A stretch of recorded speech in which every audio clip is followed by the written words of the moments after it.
Hey, deserving listeners, 90 Day Fiancé, let's watch. My name is Dr. Kirk Honda. I'm a therapist and professor. Since this is a psychology YouTube channel, keep in mind that we might get into some triggering material. I try to not get too graphic with things, and I try to warn people in advance. But unfortunately, sometimes I can't remember that, or I don't know where my mouth is heading sometimes. So I'm trying, but keep that in mind, please. If you are prone to being triggered, you just have to be careful about the sort of psychology content you consume, if that makes any sense. So just be warned. And I'll try to warn people in advance if something graphics is coming up. Obviously, I know there's things that could be fixed up, things can be improved, etc. But are you the type to you want to roll up your sleeves and help out, or are you just going to complain and be like, oh, I'm not, I will do both. I don't need no complaining. So I was wondering what she was going to say, but then she says both. And I'm like, yeah, that actually sounds about right. I'm going to complain and I'm going to fix it. I'm going to complain. I'm going to speak by feelings, and I'm going to roll up my sleeves and I'll put in the work. Absolutely. And then he says, I don't want any complaining. Hard to know what he means by that, but again, patriarchal. Yeesh. She can't complain? Wow, what a turn. After last week episode, and I guess this happens all the time for me because I'm always giving people the benefit of the doubt, I did not see this coming. It's actually kind of upsetting. I have to, I don't know what I'm seeing. It's really hard to tell what I'm seeing right now because it's hard to know. But we have some initial signs of some worrisome things. Thought this was going to be an absolutely amazing day. It's like you complain the whole time here about my car, and you complain the whole time. Oh God, babe.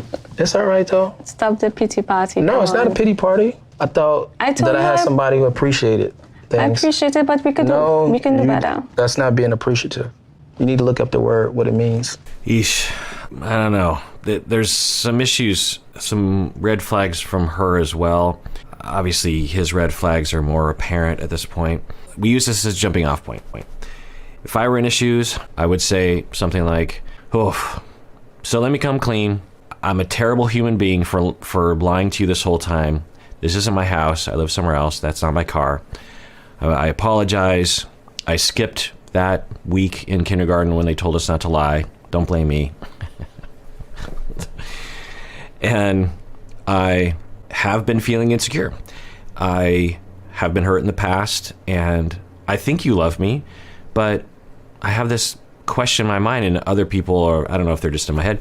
I don't want to accuse you of only in it for the money or the green card or something. That's absurd when I think about it, but I don't know. Sometimes I just wonder. I wonder how much you really love me, because I don't doubt that you like me, but I want to be with someone that really, really loves me and is dedicated to me, regardless of where I live, regardless of my money.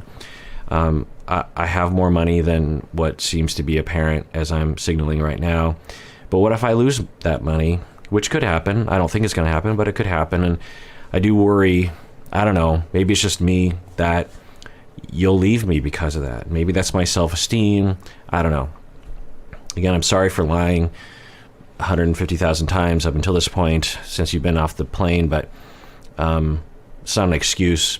Fully apologize for that. I'll never do that again. I promise you. I'm so sorry.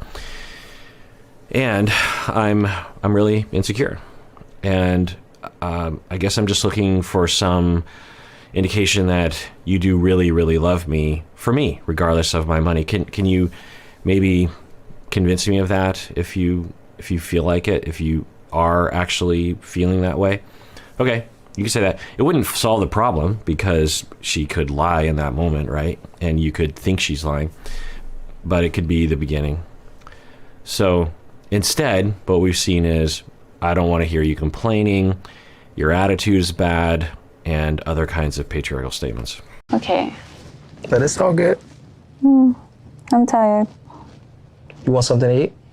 Yeah, something that's from a clean bowl, yeah. Yeah, well, I can order something. And from her side, if I were in her shoes, I would say, honey, I love you. I love you in whatever house or car you have. But I have to tell you, this is not what I thought. In my head, I had a different vision, which is fine. If this is your house, then this is our house. And I'll appreciate it. And I think I want to change a few things, but, you know, it's fine because, you know, I'll make do.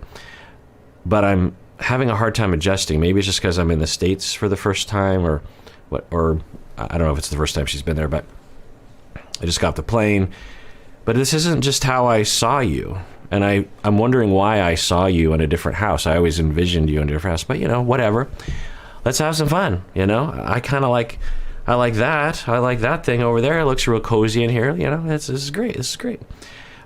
Maybe in the future we can work up to a different kind of decor situation, but you know what? Who cares? Because I'm here with you and I love you. You know, you could do that. But I think she's less, the requirement there is less. Well, I don't know. When I think about it, it's like, why wouldn't you say that? Just imagine for yourself, just in terms of politeness, right? And forget about like a partner of yours. You just visit someone's house and you just start looking around going, oh my God, it's dilapidated. I just imagine saying something. Yeah, well, I can order something. I know you don't want to eat in my You have room. enough money for that? I'll go and freshen up. In the meantime, you order some food. I will do that. The house for like 15 years. So there's things that need to be done to it. You know, it needs to be painted. There's some things kind of falling from the ceiling here and there. Did he say no one's lived in the house in 50 years? So he staged the house as well? Because that's what I was thinking. I'm like, wait, so who lives there? How does he have access to this house? Is it his house? Is he renting it and is he barging it on the renters? So no one's lived in the house in decades and he staged it to look that way. Like, or the show stage, I don't know. Yeah, again, every little decision you made was a lie. He seemed like a pretty much put together type of guy. You know, he had Louis Vuitton luggage. He dressed really nice, dapper. So I was expecting the home to kind of suit how he looks. You should have let me in on this from day one. You should have let me know, you know, so I would have been able to know how to move when I come here. Yeah, all that I totally agree with what she's saying. The way he held himself, and I was wondering that, according to her speculation, she's like, well, he must live in this kind of thing and have this kind of house, and this is not to my expectations. That's all I think totally legit, and that's fine. You had an expectation, seemed like he was holding himself a certain way, and this doesn't match the vision you had in your head. At the same time, you think you would say, well, I still love you, and we're married, and I will love this house. If this is your house, I will love this house. I feel completely deceived. Yeah, that's another part of it that I should allow for her, that she could feel in this moment. She's trying to figure out, like, wait, so if this is your house, I'm now looking back at the way you presented yourself and thinking, were you lying to me? Because this house looks like you're this amount of income, but the way you presented, you were like this amount. Were you trying to trick me the whole time? And you could imagine that being a barrier to her warming up to the situation. Yeah, I could see that. From my point of view, my perspective, it's a lot for me to deal with. Right. If I'm going to live here for 90 days, it's going to be a struggle, but I'm willing to do it. I still love Bilal, but I am worried that he's not being real. I think he's a little delusional. Okay, delusional. I'm curious what she means by that. But it's interesting in the one-on-one interview, she's being much more what I would think would be more of a person who is polite and cares and genuinely does love him and particular about these kinds of things, if to put it nicely. But she said she thinks he's delusional. Let's hear what she says about that. With carrying this image and living in the Caribbean, we call it a 2x4 home. Interesting, right. So she's saying he is delusional in that he likes to portray himself in a certain way. Yeah, absolutely. So if that's what's been happening this whole time, then it would make sense that she would have a barrier to warmth and affection. Yeah, absolutely. And we might have to sell a couple of those suits, and I'm here to work with him, and so we have a lot of work to do before we could even cross the bridge of getting married. I will say that in terms of pranks, you certainly have pulled it off, because she seems convinced. Like, she's talking like this is his house. I mean, oh boy. I mean, if I were her and when it's eventually revealed, then the thousands of lies you committed yesterday, overtly and by omission, doing it to me in front of the cameras on the first day I land, and all the other moves you've made over the past 2 years on video chat to make sure that I had no idea where you lived. Like, this is one long game you've been playing with me. I don't appreciate it. Like, are you playing a game with me right now? I mean, that's a logical conclusion. Like, you're probably on 5 other campaigns that I'll find out 10 years from now that you're on. That's what these kinds of things do to erode people's trust. I just don't go with the image that you carry. You cannot fight me down for being shocked. So if a person like doesn't like live in like a No, babe. 3-story house or something. No, babe, that's still kind of wrong. I don't want to say this, but I don't want to offend you, but I feel as if I was being deceived all along. You are being deceived. What you think you're being deceived about, he was actually telling the truth, but all the other stuff is one big deception. Yeah, it's another, I wonder if right now the gears are turning in his head of like, by doing this thing, I either push her into a place thinking I deceived her, or when I reveal to her, she will know I deceived her. By showing her this house, she now thinks I deceived her about the way I presented myself. And now, like, that's the problem. Not that she cares about this house and she doesn't want to be with me because of this house, but because I deceived her. Maybe I should have rethought this before I did it. Deceived how? Deceived when I come to your country and I see that you're not living up to the image that you carry. Well, you keep saying an image. What is the image? You carry, babe. You came to Trinidad with your Louis Vuitton baggage, wearing expensive watches and belts, and now to come in, in this little humble abode, it doesn't suit you. On the other hand, if someone said this to me, let's say because of course he didn't inadvertently do this, but let's say I inadvertently did that to someone, like with my wife, that somehow the way I dressed or whatever somehow signaled something different in terms of my income, and then when she found out where I live, she's like, oh wow, I thought you were richer than this, is essentially what she's saying. And it was like a major focus of conversation and a real trip up for her, like, whoa, I'm gonna have to adjust to this one. I thought you were richer than this. I would think, wait, so what? Isn't that what she's saying essentially? The way you presented, I thought you were very rich, and I see now you are not very rich. So, you're gonna have to give me a moment. And you would hope that someone wouldn't be like that. You would think it would be like, well, who cares? Because we're together. So. It's funny because she keeps saying, you're not who I thought you were, etc. But it wasn't like I portrayed anything differently, just because. You probably did. I mean, whether you meant to or not, it was signaled to her of a certain thing. Plus, 2 years video chatting and no other acknowledgments or revelations or disclosures about any of this stuff. The other thing I want to say is, I'm not saying that she's what the internet would call a gold digger, or that she's only in it for the green card, or she doesn't really love him or anything like that. I always assume that these people, unless proven otherwise, which sometimes I do start to wonder, I always assume that these two people are in love and are committed. They're married under God. They're Muslim. They married under God.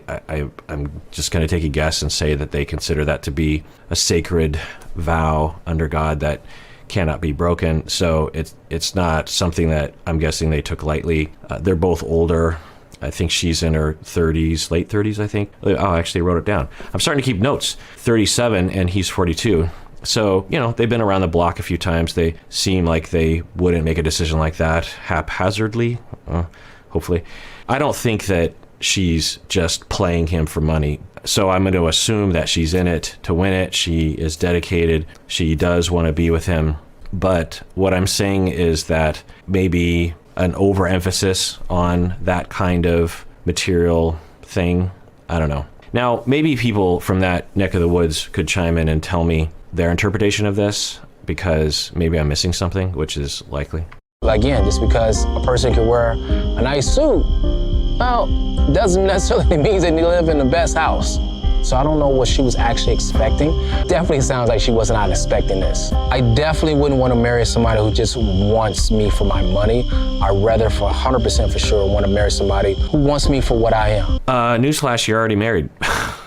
So you've already said that. You know, it's kind of interesting, this couple on the show, because it's always the premise that they've yet to be married, and they have the 90 days that they will say is a trial period to see if they want to get married. What everyone else will say is, including lawyers, will say, no, you've already had the trial period, hopefully a couple years at most, or at least, and then you've decided to get married, and then you have the 90 days to get married, because it takes a while to plan a marriage. Anyway, for them, the marriage to God, under God, is far more significant than being married to the government. So I don't know what he's saying. Is he just saying that because he has to say it for the show? So if the wedding was tomorrow, I don't know what I'll do. I'll be praying all night, trying to figure that out.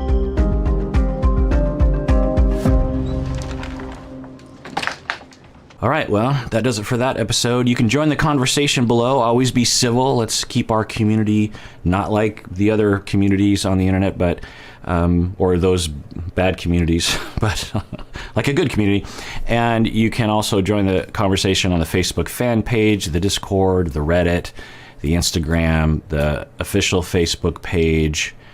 Oh, I'm missing something, but those are places where you can talk with other people. The main communities are in the comment section below, on the Facebook fan page, and on the Discord. People really support each other in those areas. They get to know each other. Up to you. And everyone out there, please take care of yourself, because you deserve it. You really, really do.